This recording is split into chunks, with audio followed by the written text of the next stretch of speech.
Well, as the title and thumbnail says, it is 3 points on the board. It is finally the end of our goal drought and finally the end of our win drought in the Premier League. But let's be honest, it wasn't an emphatic performance. It wasn't a particularly amazing performance from Manchester United.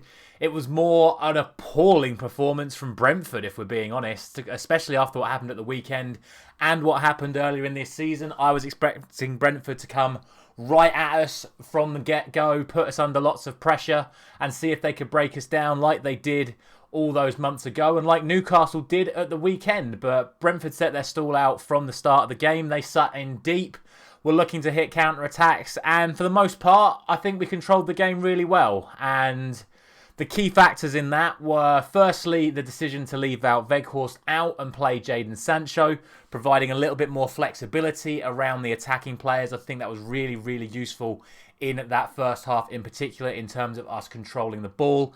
But also, we talked about it at the weekend, about the lack of effort and the lack of running that we saw from certain players in the game against Newcastle. But there was a lot more running in particular from our midfield today.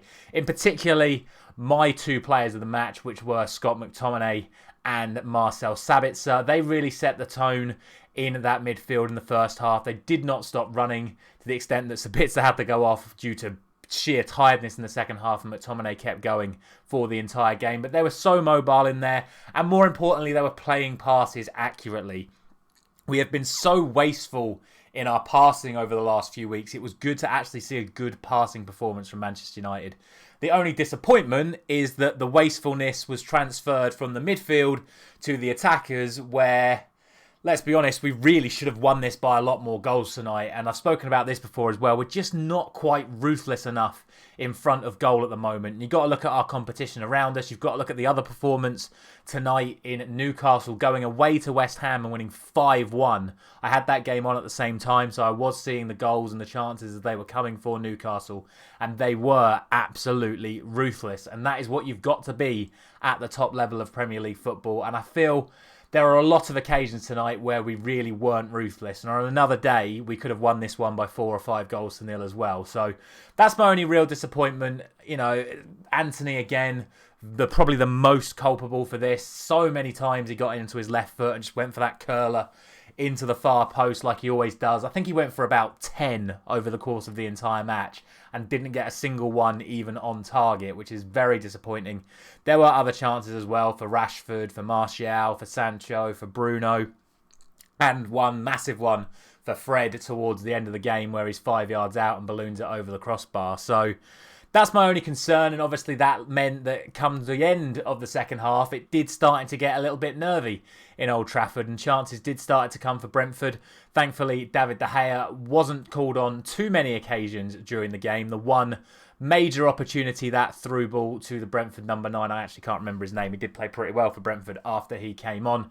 He went through one-on-one with De Gea. A more composed finish could have seen Brentford equalise, but De Gea made himself as big as he can.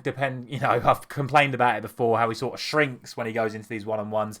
He made himself relatively big for this one and did the job when called upon tonight. But other than that, it really was a relatively comfortable performance. And like I say, it's just disappointing that we were very wasteful in our chances after we went 1-0 up, because this could have been a statement result for us tonight, and instead it's just a 1-0 win. It's still 3 points on the board. It means that we are 3 points clear of 5th place Tottenham with another game in hand and an opportunity to build momentum into the weekend game at home to Everton. So I'm not going to complain too much about it. I'm still happy with the performance. I'm very happy with the win. The only other slight concern, of course, was that injury picked up by Luke Shaw in the first half. But I've got to be honest with you, as good as he looked offensively, he still looked a little bit dodgy defensively in that first half. Picked up yet another yellow card.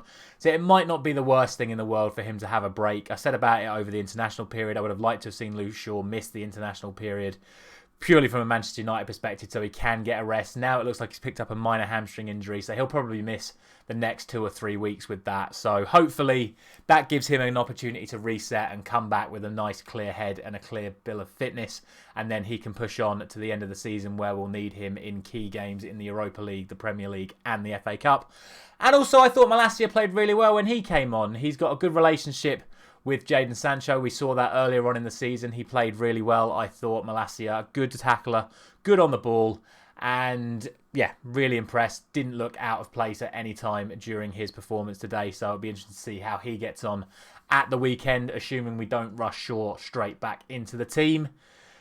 And yeah, I don't really think there's anything else to say tonight. Like I said, I've already said that I thought McTominay and Sabitzer were our best players. And yeah, 3 points on the board. Another win in the bag. And we move on to Everton at the weekend. As always, let me know your comments down below about tonight's results. Because like I say, it was a big win for Newcastle as well. Are they now the team really to catch at the top of this race for the top four? They're on a massive run of form. They've got a far superior goal difference over us, and it's going to be interesting to see if they can hold on to their position in the top four, and hopefully we will be there fighting for it till the very end. But that'll be it for today. Thank you very much for watching.